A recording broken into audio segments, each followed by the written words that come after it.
¿Qué tal? ¿Cómo están? Sean bienvenidos y bienvenidas al segundo episodio de esta segunda temporada ya de Info Sardina, el podcast de la industria sardinera mexicana. Les doy la más cordial bienvenida, soy Rubén Esponda, voy a estar acompañándolos en este episodio en el que vamos a tratar un tema fundamental, un tema base, un tema que es muy importante cuando se trata de hablar de la industria sardinera, por supuesto. Yo sí lo veo como la base y como el principio de todo, pero no solo eso, sino también en términos de sustentabilidad es importante hablar de esto y es nada más y nada menos que de los océanos.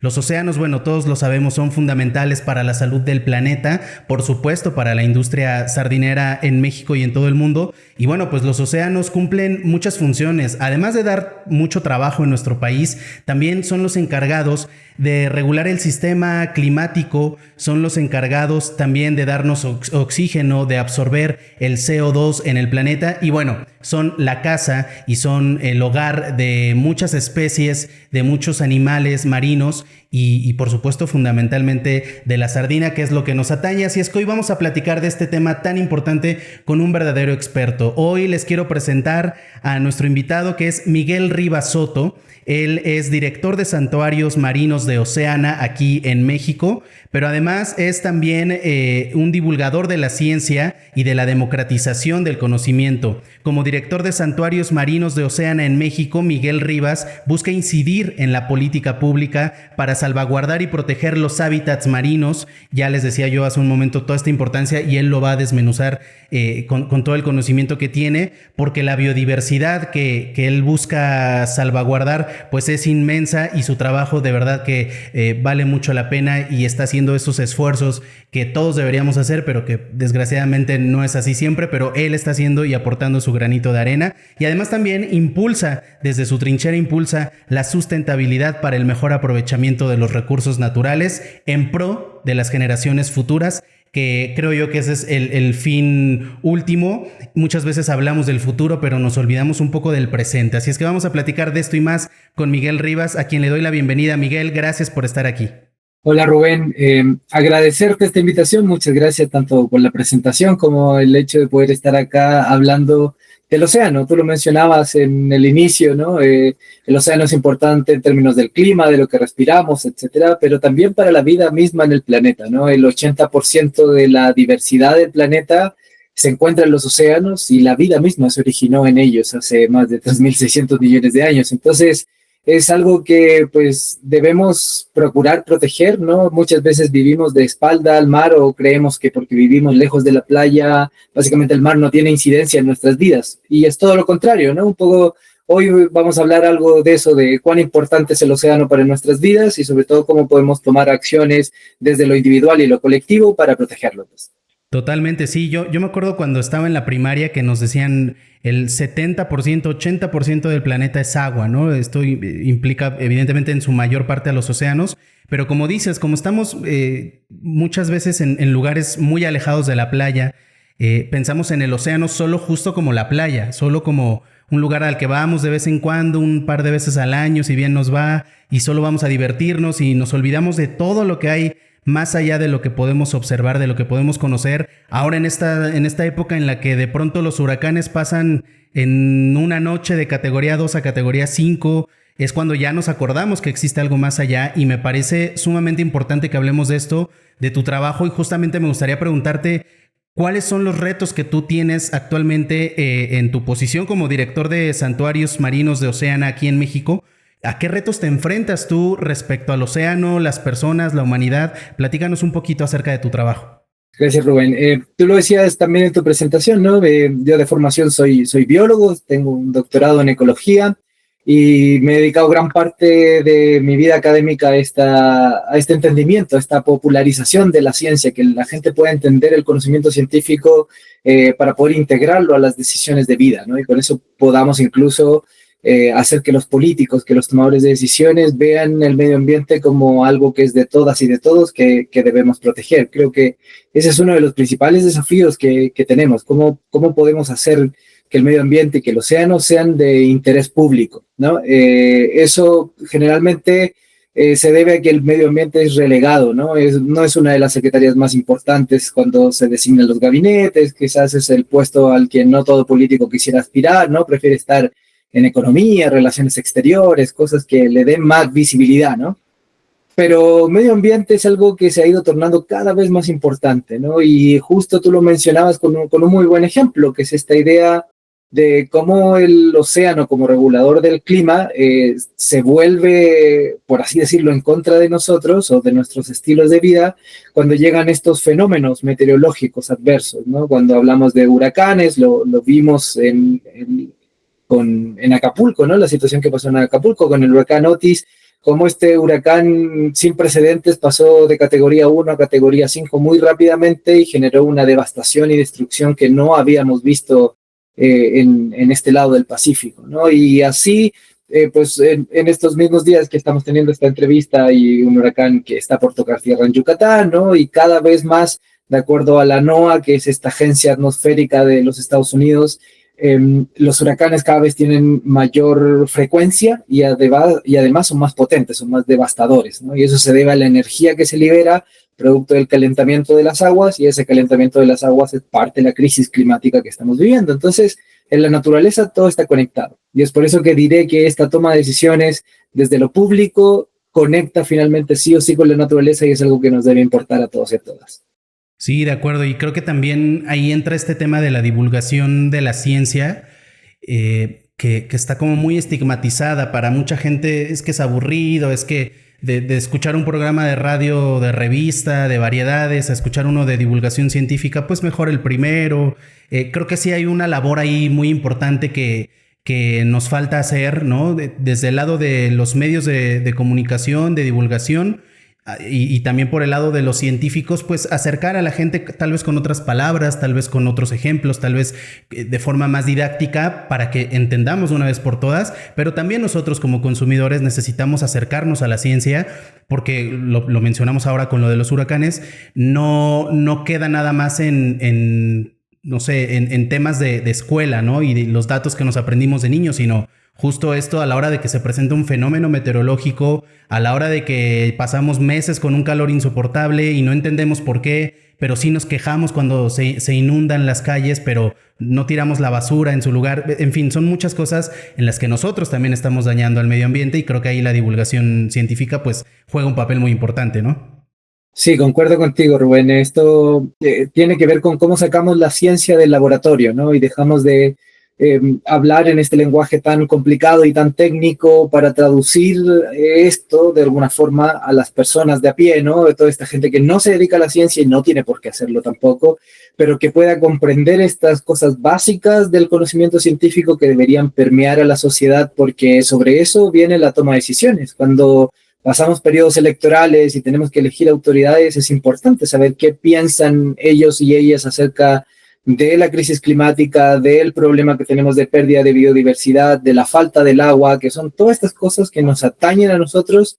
Y antes lo preguntabas, ¿no? ¿Cuáles son los desafíos que tenemos? Justamente esos son los desafíos: océanos que están con pesquerías que están colapsadas, una acidificación y calentamiento del océano que está matando los arrecifes de coral, de los cuales dependen como el 40-50% de las especies pesqueras en algún estado de su vida, ¿no? La destrucción de los hábitats costeros como los manglares, en los cuales pues muchas de las especies que se pescan dentro del mar tienen una etapa larvaria o juvenil en estos esteros, en estos humedales, ¿no? Y ahí es donde importa mucho conocer de ciencia, es donde importa saber el impacto que tiene la naturaleza en nuestro modo de vida, ¿no? Toda actividad económica, y quiero ser muy tajante en esto, toda actividad económica que hagamos los seres humanos depende directa o indirectamente de la naturaleza. Entonces, sin naturaleza básicamente no hay economía, y eso es algo que tenemos que entender porque eso afecta a nuestros bolsillos y el día a día, pues. Sí, creo que es importante recalcar eso. Y ahorita que hablabas de los arrecifes de coral, me gustaría también platicar un poco de tu trabajo en Oceana, ¿no? Sé que hicieron hace poco una expedición en Campeche y que están muy involucrados en estos temas. Si pudieras brevemente explicarnos a qué se dedican en Oceana y cómo les fue en esta expedición, que creo que es importante que la gente sepa también lo que se realiza en nuestro país, ¿no? Gracias, Rubén. Sí, Oceana es una organización internacional Estamos presentes en México hace 6 años ya, acabamos de cumplir, y en estos 6 años nuestra prioridad ha sido cumplir esta misión que tiene Oceana en el mundo, que es proteger a los océanos para alimentar el mundo. Eso quiere decir que nuestra misión lleva 2 componentes muy importantes. Uno, que es la protección y salvaguarda de los hábitats críticos para la vida marina, allí donde la vida se reproduce, donde encuentra alimentación, pareja, un lugar donde cobijarse, etcétera.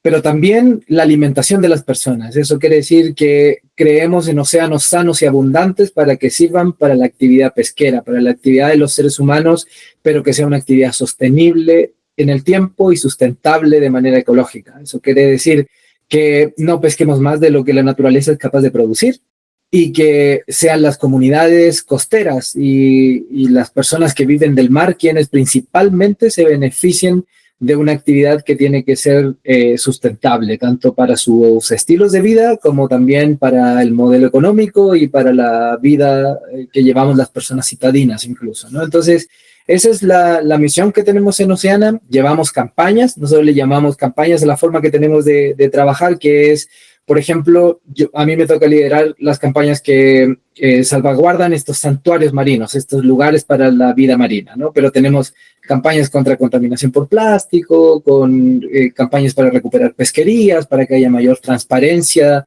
de la información ligada a la actividad marina, ¿no? Entonces, estas campañas tienen como este propósito tener océanos saludables, abundantes y llenos de vida. Y en esa temática fuimos recientemente a los arrecifes que están en el Banco de Campeche. Para quien no los ubica, es un poco frente a las costas de Ciudad del Carmen en el estado de Campeche. Y nosotros fuimos a ver estos arrecifes que están a más de 290, 240 kilómetros de la costa, es decir, que están bien alejados, que tienen poca intervención de las poblaciones humanas directamente, pero sin embargo esta es una zona que históricamente ha sido golpeada por la actividad petrolera, donde hay mucho tráfico marítimo, ¿no? De grandes embarcaciones, incluso buques petroleros, y donde incluso han sucedido accidentes por parte de Pemex, ¿no? Entonces fuimos a ver estos arrecifes, y a pesar de que hay eventos de calentamiento a nivel mundial que están sucediendo, que están afectando una gran cantidad de arrecifes de coral, nosotros lo que vimos fue que aún así hay arrecifes bastante saludables, y es esperanzador ver colonias incluso con muy poquitas enfermedades, en muy buenas condiciones, y que además son refugio de tortugas marinas, de tiburones. En este caso nos tocó ver una guardería de tiburones puntas negras, ¿no? O sea, son estos depredadores, estas funciones ecológicas que uno ve en los documentales, que uno ve en los libros, ¿no? Que están ahí en la naturaleza, que todavía siguen ocurriendo sin la intervención del ser humano, y ahí es donde es importante considerar estas zonas para que sean protegidas. México tiene una misión internacional que es proteger el 30% de sus aguas marinas, y pues llevamos el 22.4, es decir, aún hay tarea por hacer para poder alcanzar esta protección marina a la cual México se comprometió internacionalmente. Y me llama la atención que digas que es esperanzador, ¿no? Porque también siento que en los últimos años, en los tiempos recientes, pues es cierto y vaya, no lo podemos negar, pero hay una sensación de que ya estamos muy mal, el cambio climático, la humanidad ha acabado con la naturaleza, pero que de pronto tengamos estas pequeñas noticias esperanzadoras, estas noticias de, como dices tú, falta trabajo por hacer, pero ya estamos muy avanzados y se puede lograr. Por ahí he escuchado que muchos científicos también dicen nunca es tarde. A lo mejor ya no se pueden revertir muchas cosas, pero nunca es tarde. Eso me parece también, pues como tú lo mencionas, esperanzador. Y también me surge la duda de qué pasa con las personas de a pie, con los ciudadanos o con los habitantes de estas zonas costeras comunes y corrientes que quieran participar en alguna de estas expediciones o directamente en Oceana. ¿Cómo le hace la gente para acercarse a esta organización? Bueno, Oceana es una organización internacional que, como comentaba, busca incidir en la política pública, y ahí es donde importa mucho la ciudadanía, todos y todas quienes somos partícipes de esta sociedad, ¿no? Porque lo que buscamos es que se tomen decisiones a favor de los océanos, es decir, que haya una legislación en materia de restauración pesquera, para que haya una prohibición, por ejemplo, a plásticos de un solo uso que son totalmente innecesarios, y algunos de ellos han tenido un crecimiento desbordante con la pandemia, ¿no? Y muchos de ellos nos están llegando a casa de manera gratuita, muchas veces sin pedirlos, ¿no? Entonces ahí es donde los ciudadanos podemos tomar acción, podemos elegir legisladores que el medio ambiente y la restauración marina sea parte de sus políticas o de sus propuestas, ¿no? Sino preguntarles incluso cuáles son sus propuestas en materia medioambiental, poder pedirle a los congresos locales, al Senado, al Congreso de la Unión, legislar sobre materias que sean relevantes para la ciudadanía, como la contaminación por plásticos. Podemos pedir transparencia, información, que exista, por ejemplo, una norma oficial mexicana, que es un tipo de legislación en México que nosotros llevamos mucho rato exigiendo, que permita la transparencia de los productos pesqueros, que la gente pueda saber lo que está consumiendo. Nosotros le llamamos a esa campaña que no te den gato por liebre, porque a veces la gente compra un pez, pero en realidad le están dando otro, y ese otro, pues, o se malbarata el producto porque es un producto que viene de afuera, de Vietnam, de otros lados, que se cultiva, y no es un producto marítimo obtenido por las comunidades, por el trabajo de las personas, de mexicanos y mexicanas, sino que además, pues la calidad no es la misma, se la venden mucho más cara. Pues en algunas veces incluso hay especies que están en peligro de extinción, sobre el cual se intenta camuflajear, ¿no? Esta venta de pescados. Entonces, si hubiera una norma oficial que nos dijera cómo viene el producto desde que se captura en el mar hasta que yo lo consumo, eso sería mejor para mí como consumidor, como ciudadano, pero también sería un beneficio para el océano. Entonces, esa es la invitación que nosotros estamos haciendo a través de nuestras campañas, a la gente a participar, a sumarse, a incidir en que la política pública tenga como prioridad el medio ambiente, porque lo explicamos anteriormente, el medio ambiente nos afecta sí o sí, o sea, no hay opción en el cual el deterioro medioambiental no nos afecte, pues. Claro, sí, totalmente de acuerdo. Y bueno, pues ya entrando más de lleno a la materia de este podcast, me gustaría preguntarte, ¿por qué consideras tú que la sardina es importante para la conservación del medio ambiente? Desde tu perspectiva, desde tu experiencia, sabemos de todas las aportaciones, tanto nutritivas como en términos de medio ambiente, que tiene la sardina, pero tu opinión al respecto, ¿cuál sería?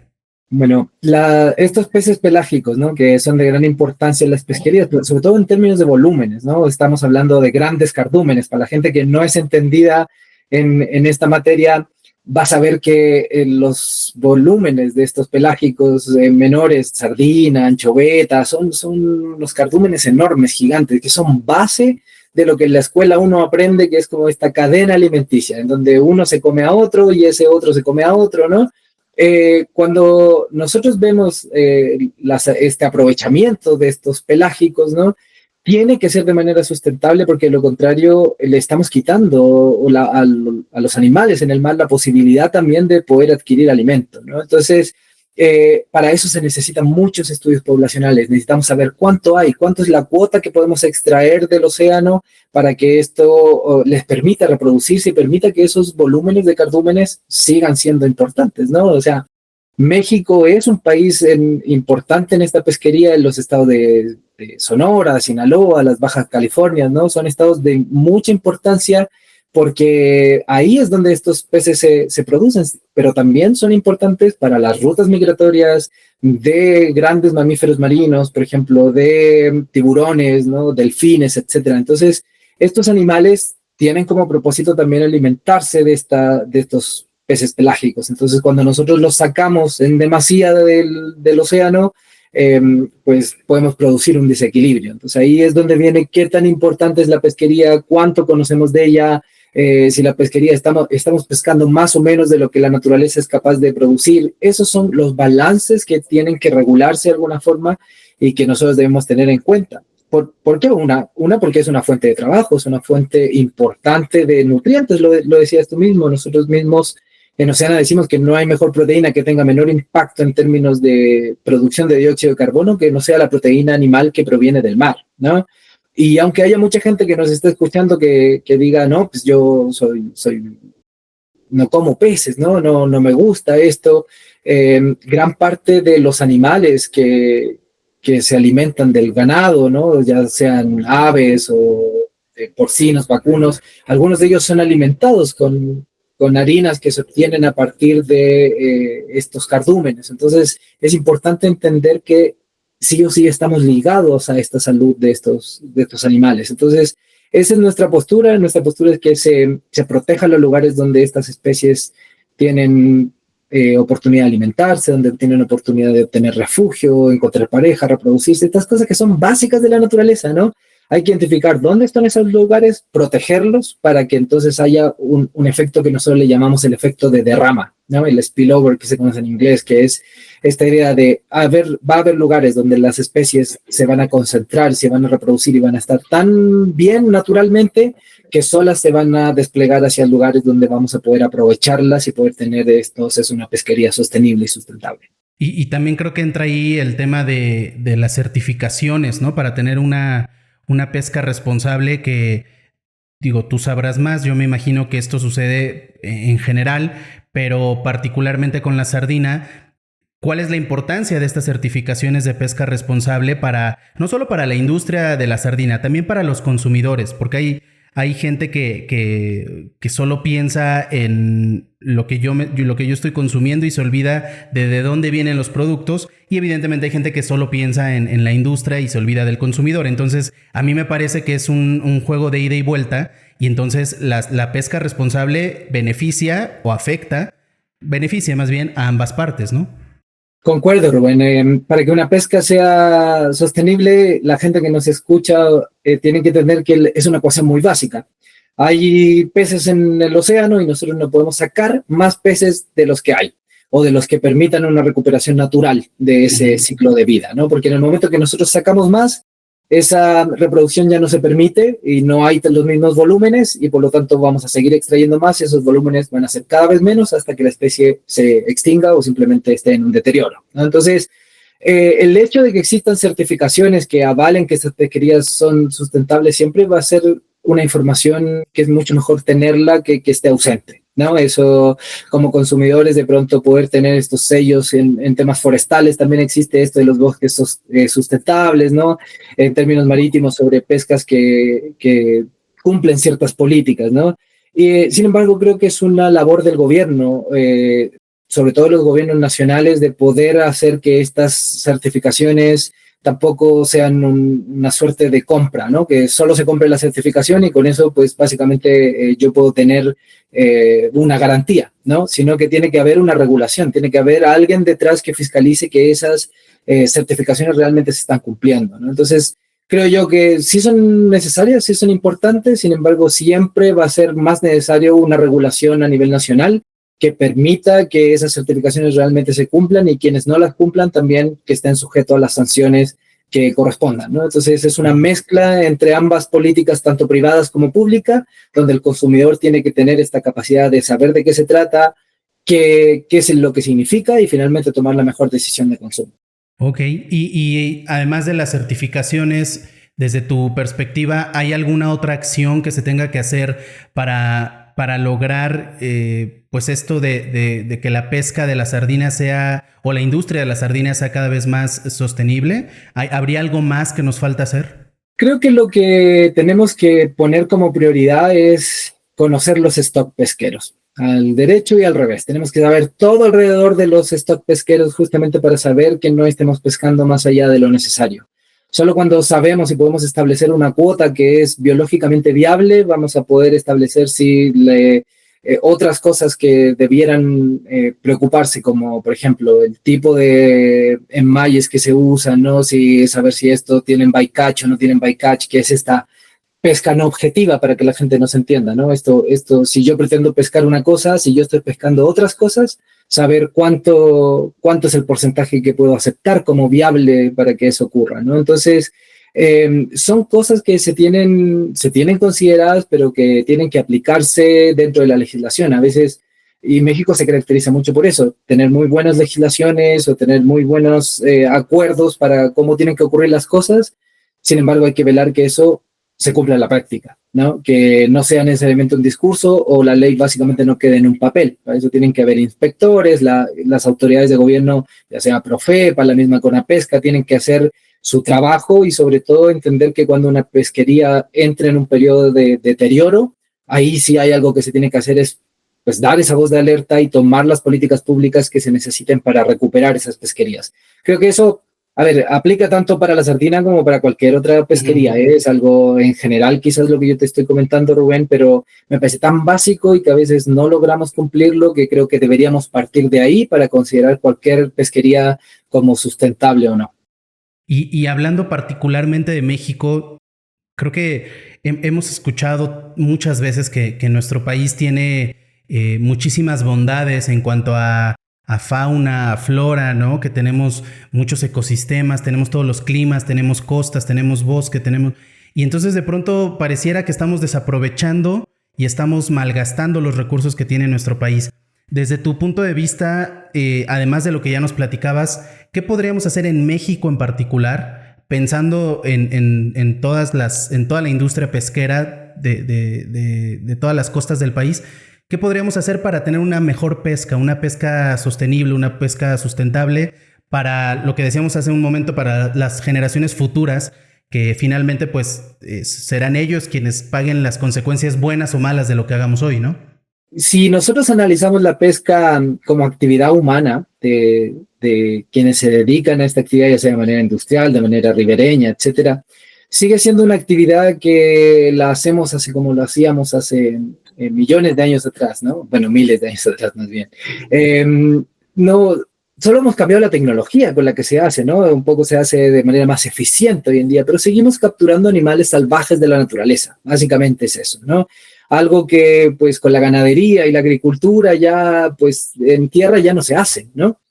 Sin embargo, creo que eso nos permite un pensamiento integral que no se da en tierra, que sí podemos tener en el mar, que es pensar que la protección de los hábitats marinos y la protección de los sitios donde la pesca los peces se reproducen va totalmente ligado a la producción. Y me explico un poquito. En el caso de en tierra, ¿qué es lo que necesitamos para plantar? Desforestar, probablemente, ¿no? Eso significa quemar algunos bosques, etcétera, y ahí es donde la conservación y la producción de alimentos no están ligadas, incluso son antagónicas, ¿no? Sin embargo, en el mar es todo lo contrario. En el mar tenemos la oportunidad de que la protección de los lugares donde la vida crece, donde la vida se derrama a lo largo del océano, y la actividad pesquera están íntimamente ligadas, y por lo tanto significa que tenemos que tomar decisiones de política pública en esa vía, en de que haya más peces, en que sean más abundantes, en que sean las poblaciones ribereñas quienes se beneficien de la actividad, pero que también la podamos permitir a nivel industrial de manera sostenible, con artes de pesca que sean adecuadas, que no dañen el medio ambiente, que no dañen los fondos marinos. Esas son las decisiones que tenemos que tomar como país, y estoy seguro que si esto se integra en la política nacional y se cumplen los compromisos internacionales que México tiene, pues podemos darle cara a esta crisis climática, a esta crisis de pérdida de biodiversidad que sí o sí se nos viene encima, y de los cuales vemos algunos de los efectos, los climáticos son los más evidentes, ¿no? Pero también van a haber efectos económicos, efectos de seguridad alimentaria que tenemos que considerar, y aquí es donde la industria tiene que poner todo de su parte para que esta siga siendo una actividad sostenible. Y ya para cerrar, Miguel, los ciudadanos, los habitantes, las personas comunes y corrientes, las personas de a pie, ¿qué podemos hacer para conservar los mares, para aportar? Lo decíamos al inicio, ¿no? Pensamos que estamos muy lejos, que no nos afectan, que nosotros no los afectamos a ellos, ¿no? Se nos olvida que, pues al final, todos nuestros desechos de agua, tarde o temprano, terminan en el mar, ¿no? No importa dónde estés, pero ¿qué podemos hacer? Pequeñas o grandes acciones en nuestro día a día que podemos hacer y que a lo mejor no pensamos que están directamente relacionadas con los océanos.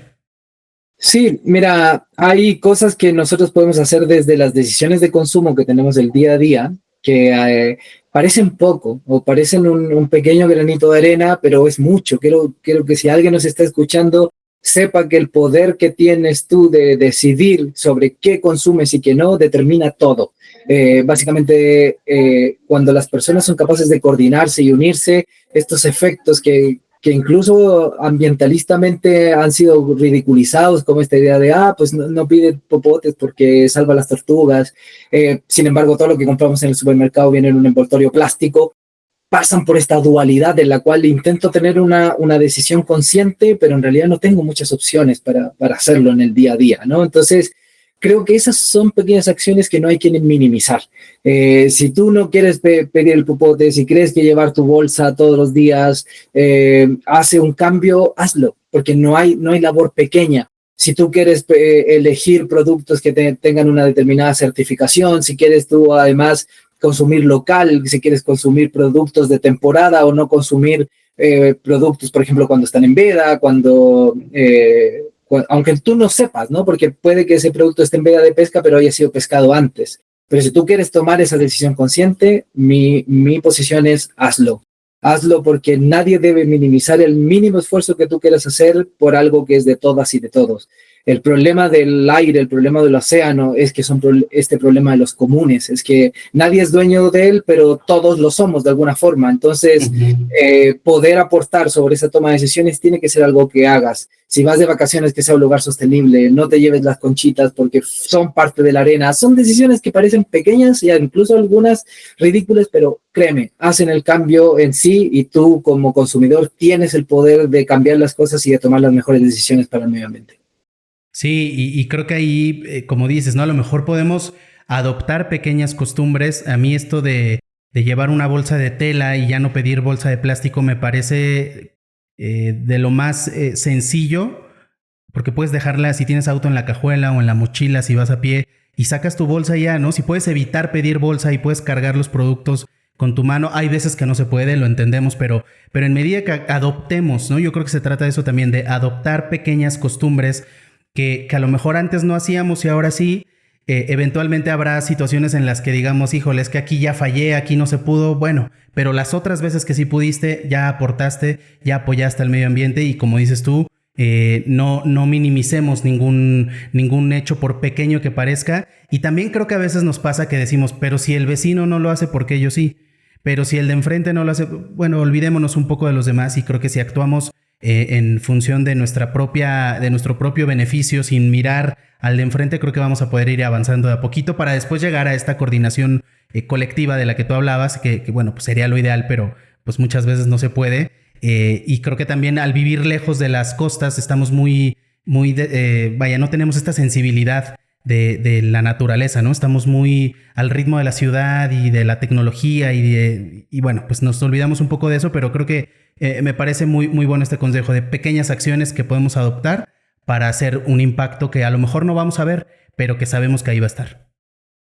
Sí, sobre todo exigir esos cambios, pues esos cambios que nacen de lo individual tienen que exigirse en la política pública, en las empresas, en las cosas que consumimos. Nosotros podemos empujar esos cambios y obviamente agradecerte, Rubén, este espacio, que la gente sepa más de lo que hacemos en Oceana. Si quieren visitar nuestra página web, que es mxoceana.org, o en las redes sociales nos encuentran como Oceana México, van a poder ver todo lo que hacemos en favor del océano, porque nuestra misión es esa, tener océanos saludables, sanos, para alimentar el mundo. Al contrario, Miguel, te agradezco mucho esta conversación. Él es Miguel Rivas Soto, director de Santuarios Marinos de Oceana en México y además doctor en Ciencias por el Instituto de Ecología de la UNAM. Ha sido un verdadero placer platicar contigo. Creo que hemos entendido y profundizado muy bien. Podríamos seguir hablando, pero hemos profundizado muy bien en estos temas de los océanos y pues nada, ojalá que Oceana siga durante muchos años más, que sigan con esta labor, porque me parece importantísima y que la gente que nos vio, que nos escuchó también se acerque, se informe y que la divulgación científica sea cada vez más accesible, más sencilla para que podamos todos aportar. Y pues nada, Miguel, te agradezco muchísimo por haber estado en este episodio de InfoSardina. Yo a ti, que se den estos espacios y que la gente pueda entender la dinámica, el impacto que hacen nuestras decisiones al día a día es maravilloso. Agradecer el espacio y a todos quienes nos han escuchado este día. Al contrario, y sí, gracias a los que nos han escuchado, a los que nos han visto. Pues creo que ha sido un episodio muy interesante. Espero que la hayan pasado bien, igual que nosotros, y sobre todo que se lleven esta información y como lo decíamos, pues todos desde nuestra trinchera podemos hacer algo por los océanos, porque impactamos. Tal vez no lo veamos, tal vez no sea un efecto inmediato, pero terminamos impactando en el medio ambiente, así como el medio ambiente, pues evidentemente impacta también en nuestra vida diaria. Así es que, pues aquí estaremos. Muchas gracias por acompañarnos en este segundo episodio de InfoSardina. Yo soy Rubén Esponda. Los invito a que nos sigan, los invito a que estén pendientes del siguiente episodio y aquí estaremos con más información de la industria de la sardina en nuestro país. Muchísimas gracias. Hasta la próxima.